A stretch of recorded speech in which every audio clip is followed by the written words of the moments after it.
Alex from Australia. Alex, how can we help you? Oh, hi, how you going? Not bad, yeah. Can you hear me? Yeah. That's good. All right. Well, basically, I'll jump straight into it because I've got to go to work soon. But, okay, so basically there's an underlining fabric in the universe. Like there's the Fibonacci spiral, and basically, like, for example, an artist that paints an abstract painting that has no that has no shape or form or anything. It's all abstract. Below that abstract, there is like on the quantum level, there's order, and that's the same thing throughout the whole universe, throughout our planet and everything. And basically, a piece of artwork that's abstract is a representation of rebellion and chaos. But so basically, I believe in God. I used to be a Christian. I was born again and everything, and then I started to study other religions, and I basically came to the conclusion that like Christianity, for example, I just couldn't agree with some of the outrageous claims that the Bible makes, and I just didn't want to be that type of person, because I basically think that like a lot of religions are pretty much evil. Like, and I agree. Where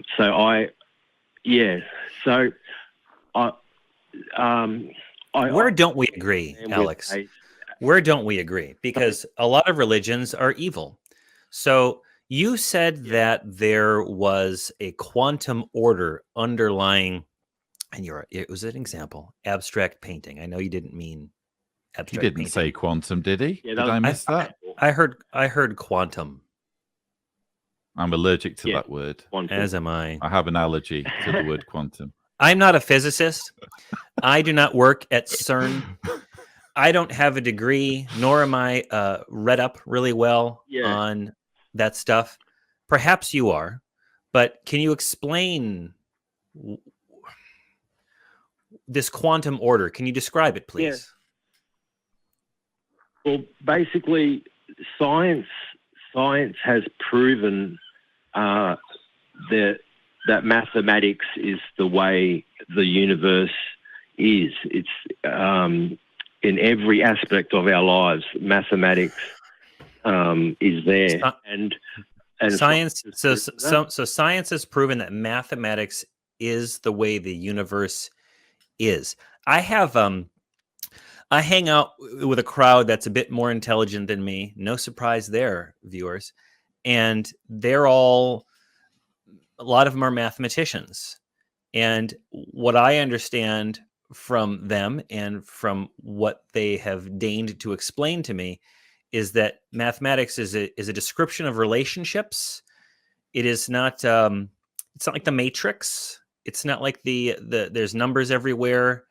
So what do you mean by mathematics is the way the universe is? Because that just sounds like touchy-feely stuff, man. I mean, I know you're not intending it to be that way, but it sounds like that. Like for example, which came first, the chicken or the egg? I don't know. And the chicken. I don't either. I assume the chicken as well, I guess. But both of them can be described using mathematical formulas. Can also be described in words. Just regular words, right? Well, can I ask a question I'm absolutely itching to ask, which may perhaps move the conversation along a little bit? Yes. You have obviously told our call screeners, or you've identified yourself as a theist to our call screeners, and yet it seems that you are disavowing Christianity.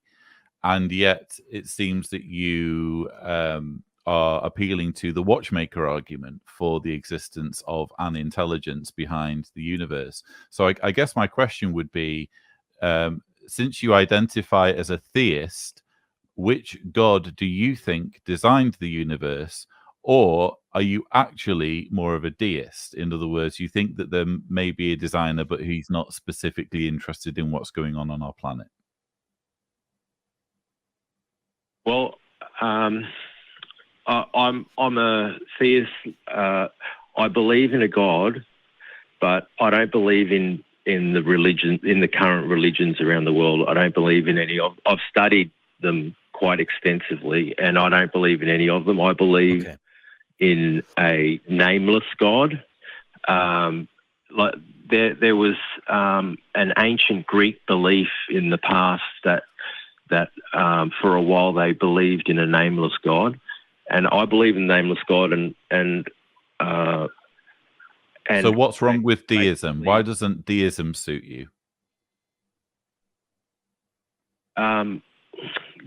Well, because I was brainwashed not to like transgender people and everything, and I couldn't not like them. I don't have anything at all against them in any way at all, and the God that I believe in, I truly believe that whether it's a he or a she or whatever, I don't know. Like anyone that says that they think that God is a he, they're only lying because they don't know for sure.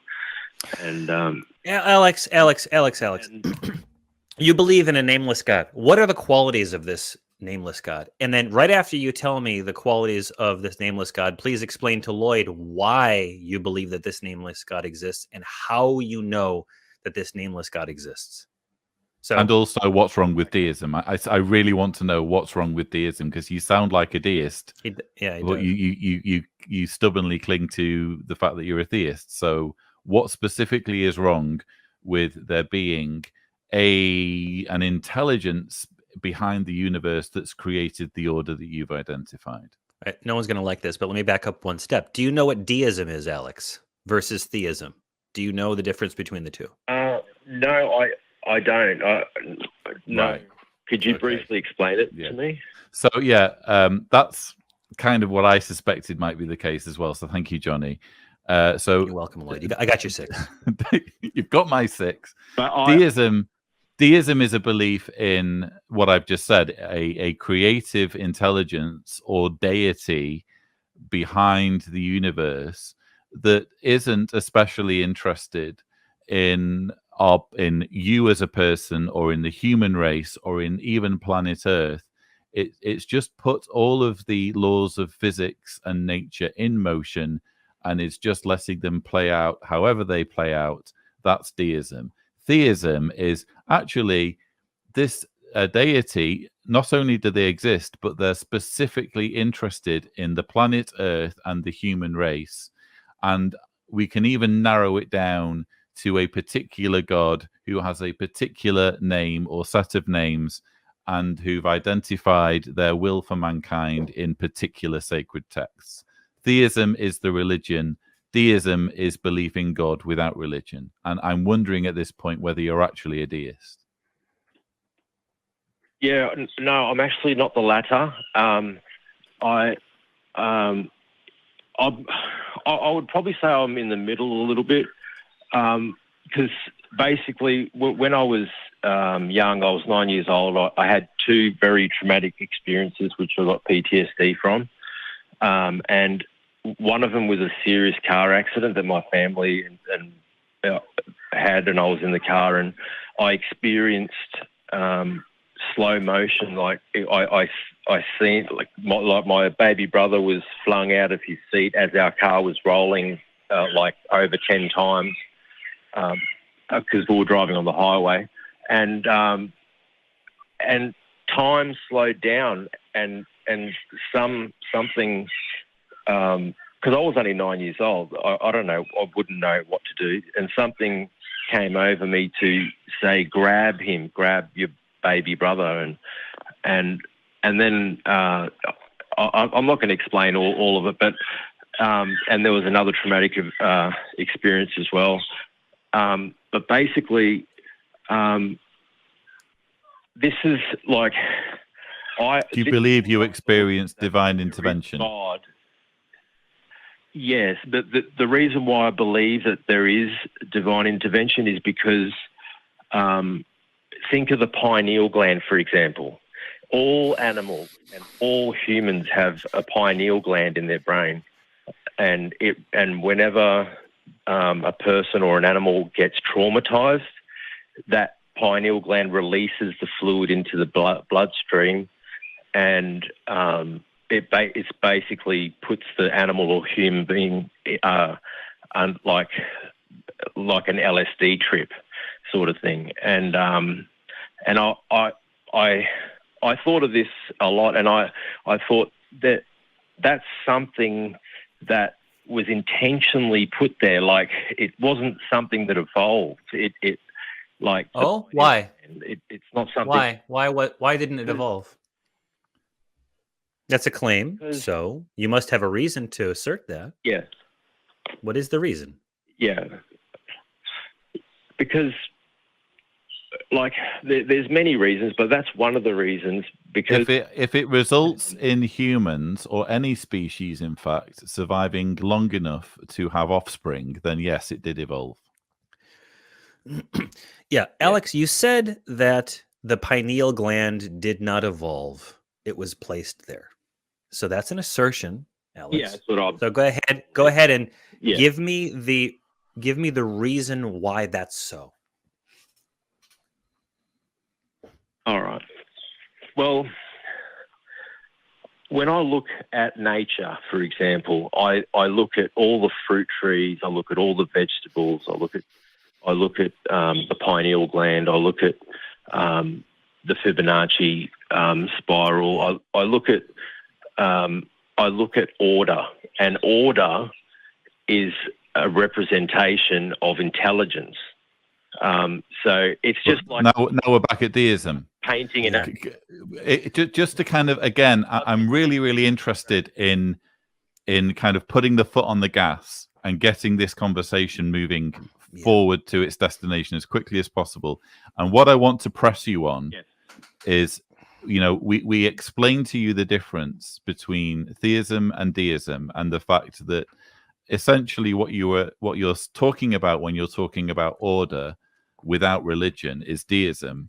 And you're saying that you're kind of in this halfway house between the two because of experiences you had in your childhood, which you attribute to divine intervention. Is that a fair summary? Yes, but okay. I would end it by saying that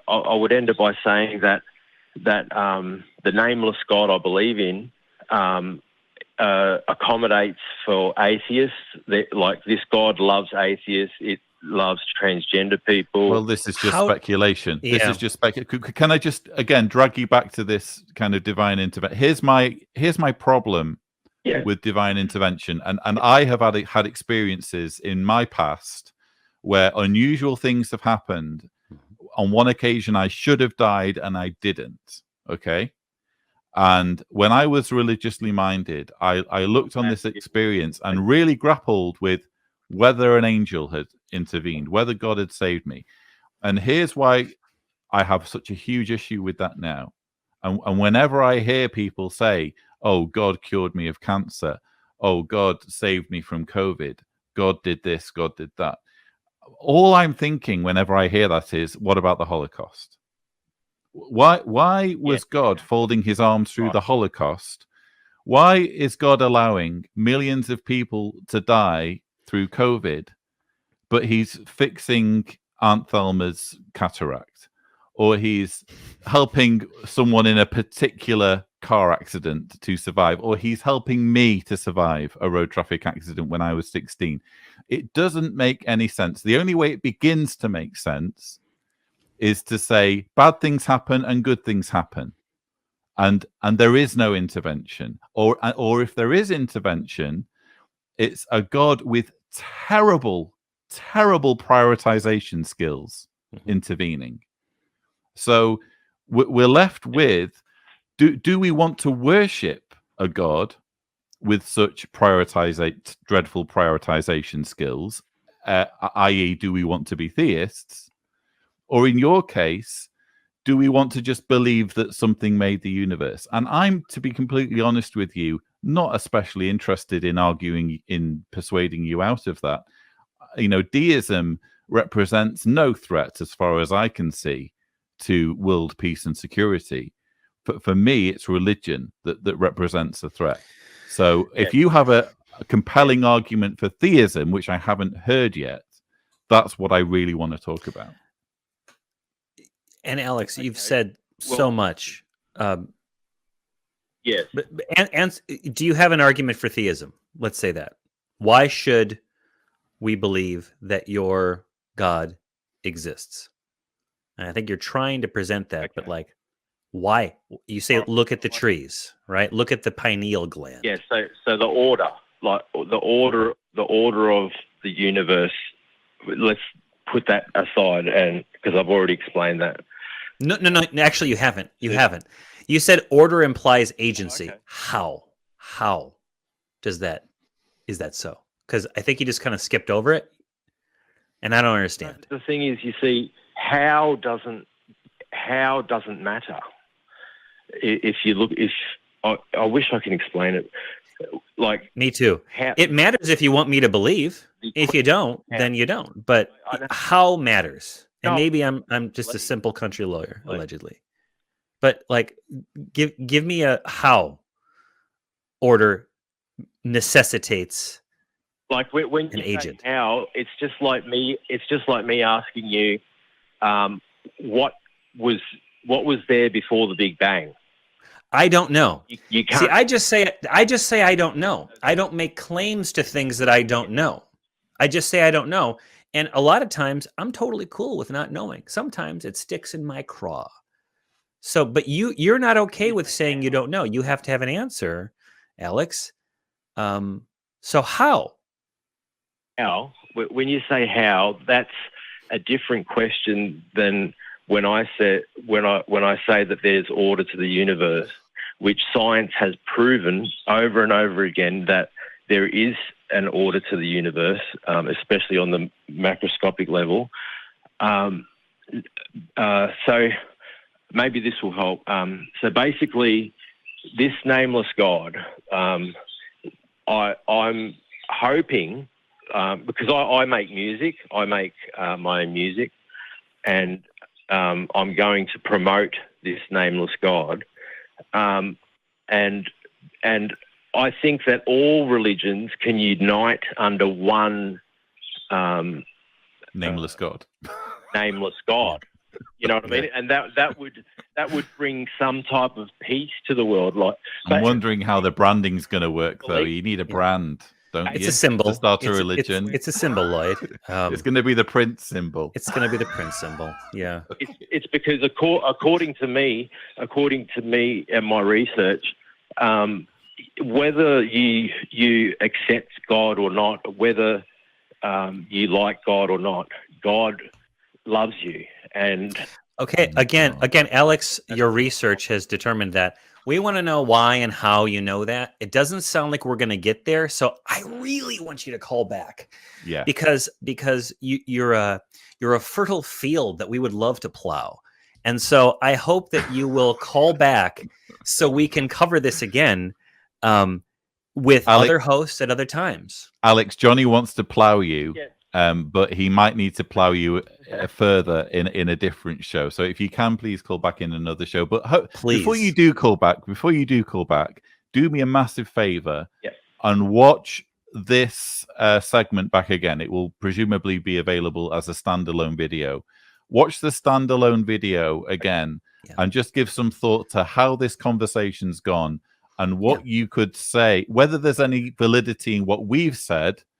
And if there is no validity, or if you're right, figure out ways that you can make your arguments more compellingly, and maybe we'll have a more productive conversation. Alex, please do that. We appreciate that you're trying to explain to us and the people in the audience a state in your mind, your belief system. We really appreciate it. So just call back. Let's build on this conversation. We've had other callers, Alex. Maybe you don't know this. We've had other callers just 51st dates. They just reset every time we call them.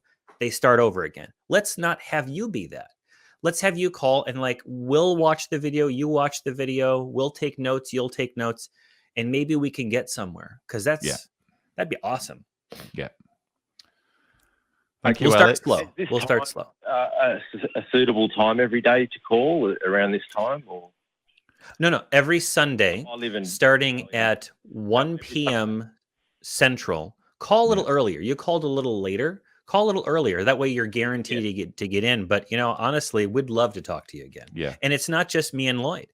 It's Katie Montgomery. It's J. Mike. It's Kenneth. It's Dan. Who am I missing? Yes. They'll be really offended that you've missed them. But thank you so much, Alex. And we look forward to plowing you next time you call. Take care. And being plowed in turn.